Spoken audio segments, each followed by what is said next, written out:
Hi, this is Eric, and this is Dan, and we just got out of the theater after watching Cars 3. This is going to have spoilers, so be warned. Dan, what did you think?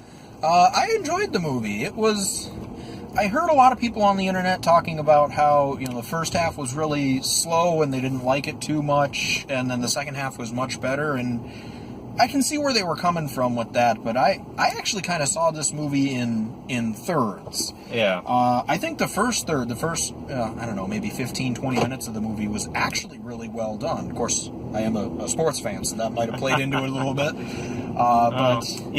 I'm not a sports fan, and I also thought it was very well done. Yeah, no, I mean, I like how they kind of start off, kind of basically just ignoring most of Cars 2, which was probably a good idea.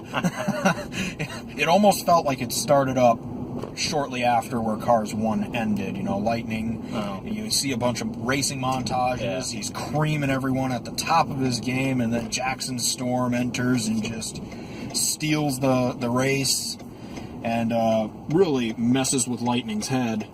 And he ends up crashing. I think it was in a later race. As he's trying to catch Storm.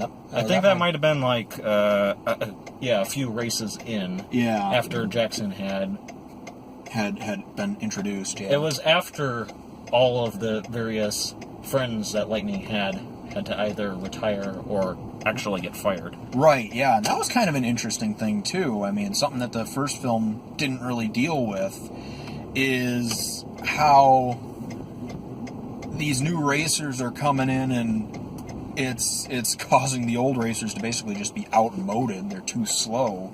Yeah, management says, you're not at the top of your game anymore. I'm going to have to let you go. Yeah, we're moving on to the next big thing, and Jackson Storm was, of course, leading the pack for the next big thing. So, yeah, I thought the first third of the film was very good. Right up until the point where they got to the Rusty's training center, and at that point, the film started to shift in tone a little bit. Yes. A lot of the jokes didn't really land for me, except for when he gets on the simulator. That was hilarious. That was absolutely hilarious. You have crashed. I have crashed. Thanks, technology. Yeah. No, that was hilarious. He was trying to get on the simulator the entire time. Yeah. And I mean, initially the old jokes were pretty good. How old do you think I am? Driving at 5 miles an hour on the treadmill. So I mean, there were some of them that hit, but there were also some of them that didn't really hit. He kind of seemed like an older generation, but from what I know of sports, an older generation of athletes is maybe just 5 or 10 years, something like that. Depends on the sport, yeah. He didn't really seem like that old generation that they kept making jokes about. The drip pan. But then it started to shift in tone a little bit because we introduced Cruz Ramirez. Yeah. And kind of started focusing on her a little bit more, which, of course, as the film went on, you understood why, but it was a little off-putting to me initially, because it's like, isn't this Lightning's story? He's trying to catch up to Jackson Storm. That's the whole point, right? And no, that's not the point. Yeah, it was Cruz kind of seemed like a distraction from Lightning's story most of the way through it. Mm-hmm. And that feeling kind of, when you went to the end, the feeling was still kind of there, so it didn't really seem like the same emotional... And I think what it was is, film in a lot of ways is just another form of relationship, and you build up a trust there. In the film, in the beginning, like I said, the first third, it's promising us this big, probably final race between Lightning McQueen and Jackson Storm, and that's what you're getting hyped about. Very emotional story. Yeah. Him, Lightning McQueen remembering Doc Hudson, his mentor, thinking about the good old days and the friends that he's had and made. Mm-hmm. And how his crash and career is kind of going in the same trajectory as the Hudson Hornets did years ago. Yeah, so I mean, you're building up to that, and then you switch to this new character who was not in the previous films, and you start kind of building up that story, and it kind of breaks that trust a little bit, because you're sitting there like, isn't this movie supposed to be about Lightning, coming back and finding a way to beat Jackson Storm and all that? And Cruz wasn't exactly... She didn't really seem like the deepest character or the best character that you could have possibly gone with for that. No, she didn't. She seemed like a very cliched trainer, drill sergeant type character, except without the hilarious yelling that often goes with drill sergeants. So, I mean, she wasn't really that likable to me in the beginning. I warmed up to her as the movie went on, but in the beginning it was a bit off-putting. A little bit. That feeling of off-putting for me kind of pervaded her presence for the entire film. Yeah, it lessened for me. It lessened for me significantly as the film went on. You're right. I did feel like it was still there a little bit at the end, but not nearly as much as it was at the beginning, because I had adjusted to, all right, well, this story's going in a different direction. Lightning's kind of mirroring Doc Hudson, especially when they started talking about, how Doc's best part of his life wasn't racing, it was training Lightning McQueen. And it's like, okay, right. So clearly that's what Lightning's going to end up doing. Yeah, I could actually feel the relationship, the mentor-protege relationship between Doc Hudson and Lightning McQueen, despite the fact that Doc isn't there at all. Yeah, well, he's not alive. Yeah, he's lost or maybe dead. They never officially say dead. He's going to show up in the fourth movie. Yeah. Is there a fourth movie coming? I don't think so. But if there was, he'd show up and he'd look all barnacle-y, like the Pirates of the Caribbean villain. No. It's weird enough to have the cars with eyes in the windshields. We don't need undead cars with barnacles all over them. Rusty with that kind of tinged copper look, like the Statue of Liberty color. Yeah. No. So yeah, the second third of the movie to me, when they were going through like what was the track called? That Crazy 8. The Crazy 8. The Demolition Derby track. I forget what the name is off the top of my head. But I could kind of see in other movies that would be the fighting ring. For the boxers, they go into an illegal fighting ring in order to get back their mojo and train against hardened criminals or fighters. Sure, but that's not what happened here either. I mean, they basically just tried to get away and stay alive. They weren't really growing at all until, of course, later training scenes said, well, remember what you did at the Demolition Derby? We'll do that here, Would it have been better if they had known what they were getting into, do you think? In the Demolition Derby? Yeah. If they had known that's what it was and that's what they had gone there for.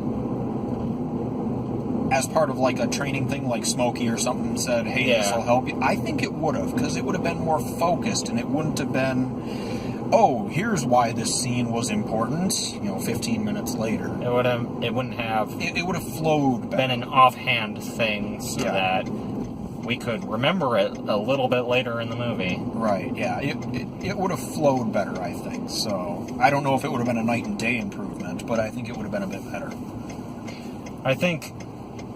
I think for me, the movie, you said it was in thirds. I actually saw it in halves, and the halves began a little bit before this Demolition Derby. Mm-hmm. The switching gears through the training center and the beach, where you could obviously tell that Cruz was going to be his eventual student and protege, and she was going to do something. I didn't actually expect what did happen, because that kind of seemed out of nowhere, but... could kind of see it shifting gears, and I kind of wanted it to keep holding that emotional overtones, and for them to actually develop those same kind of emotional overtones, so that we could see the transition for Lightning from racer to teacher. Yeah. But that's not what happened. It just kind of, all the emotional nostalgia, the good old times, the development of relationships, it just kind of halted right before that Demolition Derby began, and stayed that way for the rest of the movie. I'd have to see it again, but I'm not sure that's... I'd have to look at my notes or see it again, but I'm not sure that's what happened. I don't think that the relationship stopped developing after that. They continued the training and they continued learning, and you could see Cruz really starting to get a hang of things. And of course, when the moment came, she bugged out a little bit, but you know. Well, this might be a similar thing from, you know, Cruz being a distraction and me feeling kind of betrayed from what I thought the movie was going to be. Yeah. No, I mean, I actually did guess that this was what was going to happen. I didn't think that Lightning was going to halt midway through the race, but I did think that Cruz was going to be in the race. Right. In the end, because that was just clearly what they were building up to with how many parallels there were between Doc's story and Lightning's story that he was going through. No, the Car series has played with my expectations before, like with the first movie and the whole ending there. So I wasn't as sure what to expect, especially since I don't tend to watch too many sports movies or sports in general. You don't watch any sports in general? Yeah, so... Yeah, and then of course that third of the movie was, you know, when they start doing the training, Smokey starts training. And I liked Smokey. He actually really felt kind of like Doc, except a little more in depth as in terms of being a trainer. He seemed to really know what he was talking about. And they introduced things that are like real things, you know, in NASCAR, the drafting. Yeah, I mean, I liked that a lot. And I'm not the biggest NASCAR fan, but I know a little bit about it. And you know, like the moonshining, that was a thing that was a part of racing back in the day. And you know, if I knew a little bit more about it, I'm sure it would have been a lot more interesting, because I would have seen like, you know, that's, you know, they really got that and that was right, or maybe it was wrong. I don't know. Like I said, I'm not the biggest NASCAR fan. Maybe you enjoyed the movie a bit more because you are more into sports than I am. It's possible that that's part of it, yeah. So, but I think one of the things that the Cars movies, or at least the first and third one, do fairly well when it comes to racing and having sports as a big thing is they don't really focus on the sports like a typical sports movie. Right. You know, it's kind of, at best, it's a secondary genre of the movie. It's kind of just in the backdrop. It's kind of a framework for the characters and the story to develop. Exactly, which is how it should be anyway. You know, you're focusing on the characters, you're focusing on their arcs. If it's about who wins and who loses in the actual sport itself, it just kind of runs around in circles, because there's not really anything interesting about watching people run in circles. Exactly, and like I was telling you before we started recording, one of the great things about sports is you never really know what's going to happen, which is why, like, the NBA fans have a lot of complaints right now because of what the Warriors are doing, because you already know who's going to win the championship. It's no longer fun to watch, or at least not as fun. So when you're doing a movie, especially a sports movie, you can't focus on just who's going to win, because you know who's going to win for the most part. You know kind of what's going to happen. I wasn't entirely sure, because, again, the first movie ended with that lesson, with Lightning ending up in third, helping Old-Timer cross the finish line. Right. But win or lose, because of all the characters and story and all that, it was going to end well, no matter which direction they went. Exactly, yeah. Yeah, so I guess if we had to give a rating, what would you give Cars for your first impression? I'd have to say about an 8. Okay. Alright, I was thinking about a 7, maybe a 7.5, just because there were some scenes that really took me out because they didn't explain what they were important for until later on. I think on a second viewing I'd like it a lot better. And there were a lot of good jokes, especially for kids. You know, there were a couple of them that were sitting behind us that really seemed to enjoy it. Yeah, Mater and his sneeze joke. The little kid to our left went, ha ha ha, he sneezed. I didn't find the sneeze joke funny, but I found the child's enjoyment really funny. Exactly. We saw it with a good audience today, so... Yes. Yeah, I'd give it about a 7.5, but I'd probably bump that up a little bit closer to an 8 on a second viewing, just because I know what the scenes are there for. Right. So, yeah, overall, very good movie. Good comedy, good story. The characters were good. Thank God they went back to what made Cars 1 work on the level that it did. So, yeah, I enjoyed it. Yeah. So, that's it. If you like this video, make sure to comment and subscribe, and have a nice day.